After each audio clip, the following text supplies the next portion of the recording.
दोस्तों नमस्कार। गरुड़ पुराण के अनुसार मांस खाना पुण्य है या पाप, क्या कहता है हिंदू धर्म। दोस्तों नमस्कार, स्वागत है आपका हमारे YouTube चैनल SS महावचन में। आप हमारे चैनल पर नए हैं तो चैनल को सब्सक्राइब जरूर कर लें और वीडियो को लाइक भी कर दें। मित्रों, हम आपका स्वागत करते हैं।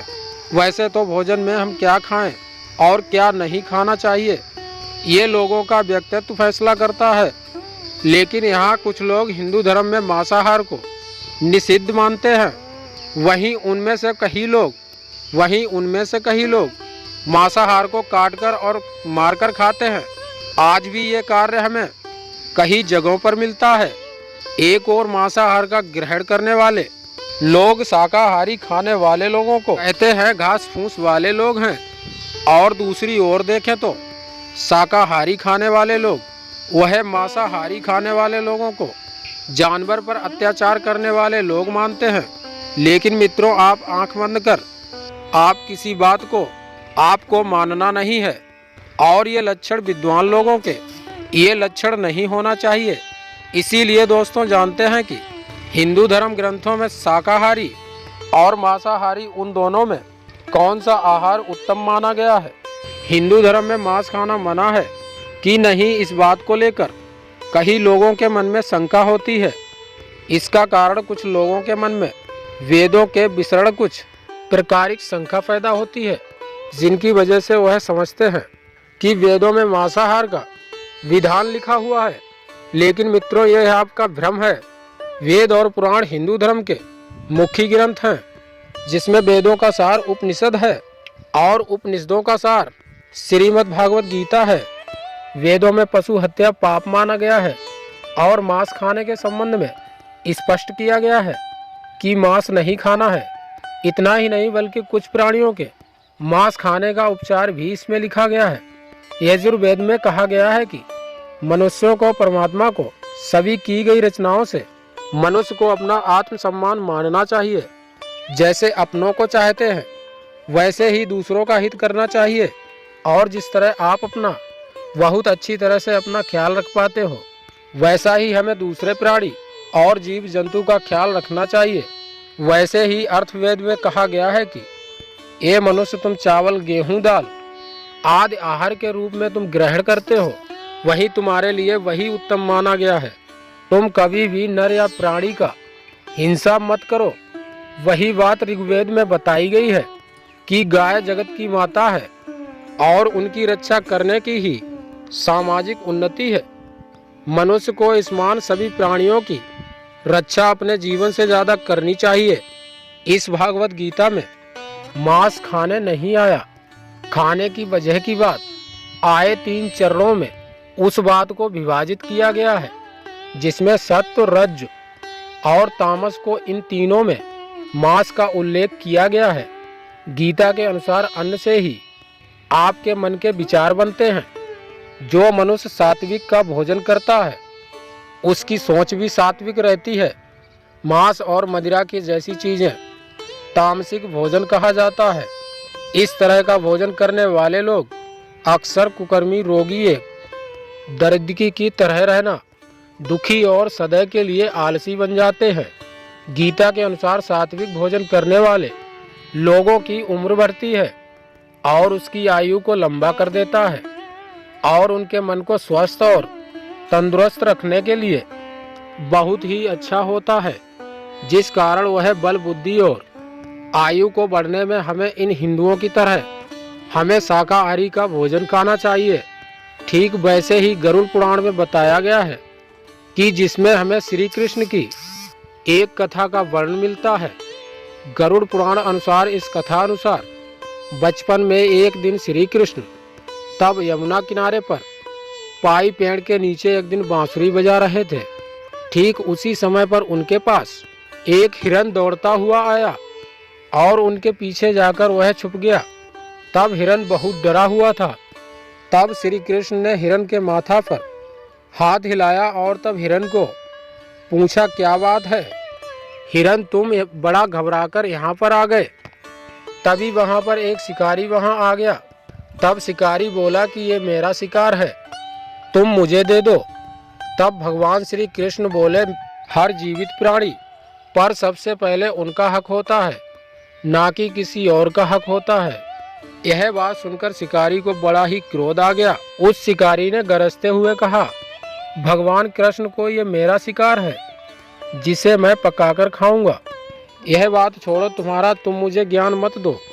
इस प्रकार ये बात भगवान श्री कृष्ण दोबारा बोले, किसी भी प्राणी को मारना या जीव को मारना ये बड़ा ही पाप है। क्या तुम पाप के भागी बनना चाहते हो? मांसाहारी ये पाप है या पुण्य, ये बात तुम नहीं जानते हो। तब वही शिकारी बोला कि मैं आपकी तरह बहुत ज्ञानी नहीं हूँ कि मैं क्या जानूं कि मांसाहार पाप है या पुण्य, ये बात नहीं जानता हूँ। मैं तो बस इतना जानता हूँ कि मैं यदि ये शिकार नहीं कर पाया तो मुझे ये खाना नहीं मिल पाएगा।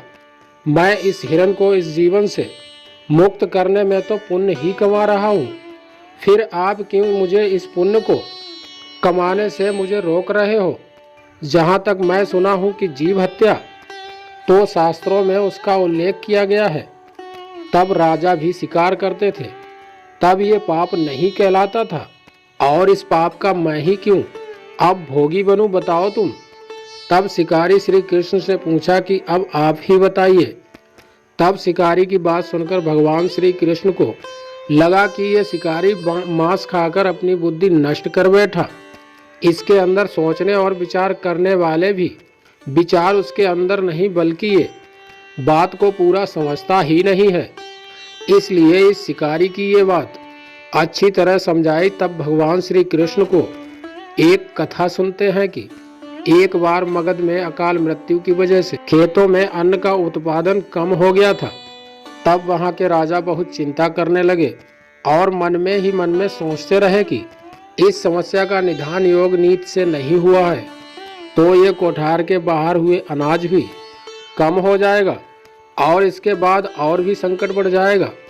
इस समस्या का हल करने के लिए राजा ने सभी मंत्री राज दरबारी और मंत्री परिषद में राज दरबार में सभी को बुलाया और सभी को पूछा कि इस राज्य में इस भुखमरी की समस्या का इलाज करने के लिए हम क्या करें। ये बात सुनकर सभी मंत्रीगण सोच रहे थे कि यदि हम चावल गेहूं को उगाने के लिए हमें बहुत ही श्रम करना पड़ता है और उसमें भी समय ज़्यादा काफ़ी लगता है। ऐसे में कोई भी राजा सस्ता नहीं हो सकता है। तभी शिकरा करने वाले एक मंत्री ने खड़े हुए कहा कि करने वाले महाराज ने कहा कि सबसे आसान तरीका मांसाहारी है, इसमें धन खर्चा नहीं होता और आपका समय भी बर्बाद नहीं होगा। इस बात को लेकर सबका समर्थन मिलता है। तब राजा वहां पर शांत होकर सबकी ओर देखता है और उसके बाद मंत्री पद ने कहा कि मैं ये बात नहीं मानता कि मांस ये सबसे सस्ता पदार्थ है, ये नहीं मानता हूँ। फिर भी मैं इस विषय पर कल बताऊंगा। प्रधानमंत्री जब उस मांसाहार के घर जाकर पहुंचे और उसने कहा कि संध्या को महाराज बीमार हो गए, उनकी हालत बहुत ही खराब हो गई है। तब वैद्य ने कहा कि कुछ शक्तिशाली प्राणी का मांस यदि मिल जाए तो वह जल्द ही ठीक हो जाएंगे। तब उसने कहा आप मेरे से सब कुछ मांग सकते हो। तब शिकारी ने कहा कि मैं तुम्हारा हृदय निकालकर मैं राजा को दे देता हूँ। तब वह उदास हो गया। तब वह राजा को मांस खिलाया और तभी राजा ठीक हो गए।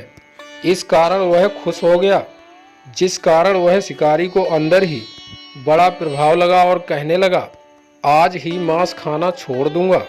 तो मित्रों, आप इस कथा को सुनने के बाद आप पर निर्भर करता है कि आप कौन सा आहार ग्रहण करना चाहते हैं और कौन सा नहीं। इस बात को लेकर विज्ञान भी प्रमाणित कर चुका है कि हमारे शरीर के लिए हमें मांसाहार की अपेक्षा से हमें शाकाहार के भोजन हमें खाना चाहिए। आप वैज्ञानिकों की माने तो आप शाकाहारी भोजन खाने से हमारे शरीर के अंदर बहुत सारे प्रकार की शक्ति और मजबूत बनाता है, हमारा पंच तत्व और हमारी बुद्धि को बढ़ाने में काम करता है। लेकिन कुछ ग्रंथों के अनुसार शाकाहारी को बहुत उत्तम माना गया है। जिन जीवों को आप मारकर खा रहे हो, लेकिन कुछ ग्रंथों के अनुसार मांसाहार को बड़ा ही उत्तम माना गया है।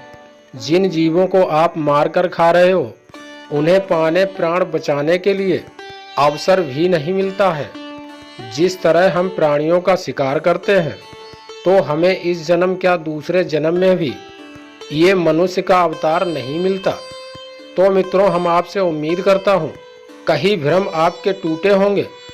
अगर आप हमारे चैनल पर नए हैं तो चैनल को सब्सक्राइब जरूर कर लें और घंटे को दबाकर ऑल पर सिलेक्ट जरूर कर लें, ताकि रोजाना नई नई अपडेट आप तक पहुंचती रहे। आज के लिए इतना ही दोस्तों। जय श्री राम।